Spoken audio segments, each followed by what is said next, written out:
தொகுதியிலே அதிமுக. அடுத்ததாக பவானி சட்டப்பேரவை தொகுதி கேசி கருப்பணன் தொகுதிக்கு நன்கு அறிமுகமானவர். இந்த முறை 8000க்கும் கூடுதலான வாக்குகள் வித்தியாசத்தில் முன்னிலை பெற்றிருக்கிறார். பவானி அதிமுகவுக்கு செல்வாக்கு கொண்ட தொகுதி என்ற பொழுதும் கூட கிட்டத்தட்ட 30,000க்கும் கூடுதலான வாக்குகளை பெற்று 3வது இடத்திற்கு பவானி தொகுதியிலே தள்ளி இருக்கின்றது தமிழக வெற்றி கழகம். கேசி கருப்பணன் இன்னும் சற்று நேரத்திலே தன்னுடைய வெற்றி சான்றிதழை பெறுவதற்கான வாய்ப்பு இருக்கின்றது என்று சொல்லும் விதமாகத்தான் முன்னிலை நிலவரங்கள் அமைந்திருக்கின்றன. கிட்டத்தட்ட இறுதிச் சுற்றை எட்டி இருக்கக்கூடிய சூழ்நிலையிலே கேசி கருப்பணன் 8000க்கும் கூடுதலான வாக்குகள் வித்தியாசத்தில் பவானி தொகுதியை தன் வசப்படுத்துவதற்கான முயற்சியில் ஈடுபட்டிருக்கின்றார். 8300 வாக்குகள் வித்தியாசத்தில் முன்னிலையில் இருக்கின்றார் கேசி கருப்பணன். 3வது இடத்திற்கு திமுக தொகுதியில் இருக்கின்றது. அதிமுக குறைந்தபட்ச வாக்கு. ஈரோடு கிழக்கு தொகுதியிலே இன்னும் சற்று நேரத்திலே வெற்றி சான்றிதழை பெற வாய்ப்பு வேட்பாளராக பார்க்கப்படுகின்றார் தாவேகாவினுடைய விஜய் பாலாஜி. கிட்டத்தட்ட 18,000 வாக்குகள் வித்தியாசத்திலே காங்கிரஸ் 2வது இடத்திற்கு தள்ளி இருக்கின்றது தமிழக வெற்றி கழகம் என்பதை பார்க்கின்றோம். ஈரோடு கிழக்கு தொகுதி இன்னும் சற்று நேரத்திலே தாவேகா வசமாகும் என்று எதிர்பார்க்க முடியும்.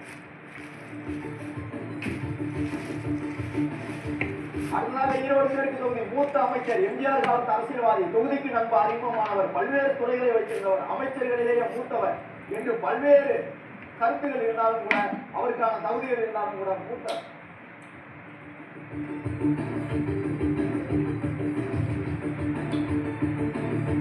ராணிப்பேட்டை சட்டப்பேரவை தொகுதியிலே திமுகவுடைய அமைச்சர் காந்தி அவ்வப்பொழுது பின்னணியில் சந்திப்பதும் சிறிய முன்னிலை பெறுவதுமாக இருந்து வருகிறார். இந்த நிலையில் தான் 17வது சுற்று வாக்குகள் எண்ணப்பட்டு வரக்கூடிய நிலையில் ராணிப்பேட்டையிலே திமுகவுடைய அமைச்சர் காந்தி பின்னடைவை சந்தித்திருக்கிறார் என்பதை பார்க்கின்றோம்.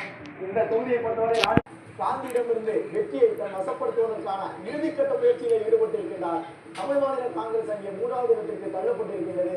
கடும் போட்டி நிலவக்கூடிய தொகுதியிலே தாகிரா திமுகவுடைய அமைச்சரை கீழக்கு தள்ளி வெற்றி வாகை சூடுவதற்கான முயற்சியில் ஈடுபட்டிருக்கிறார்.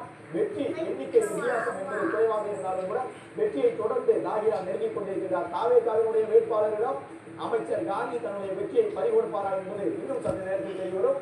17வது சுற்று முடிவிலே ராணிப்பேட்டையிலே 988 வாக்குகள் வித்தியாசத்தில் பின்தங்கிவிட்டார் அமைச்சர் காந்தி.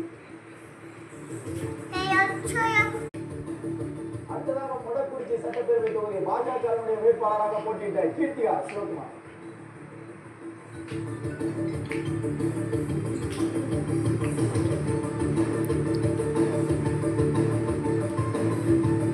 சேந்தமங்கலம் அதிமுகவுக்கு செல்வாக்கு இருக்கக்கூடிய ஒரு தொகுதி.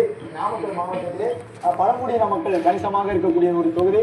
அந்த தொகுதியிலே 1500 வாக்குகள் வித்தியாசத்தில் தன்னுடைய வெற்றியை உறுதி செய்திருக்கின்றது தமிழக வெற்றி கழகம். தாவேகாவினுடைய வேட்பாளர் சந்திரசேகரன் வெற்றி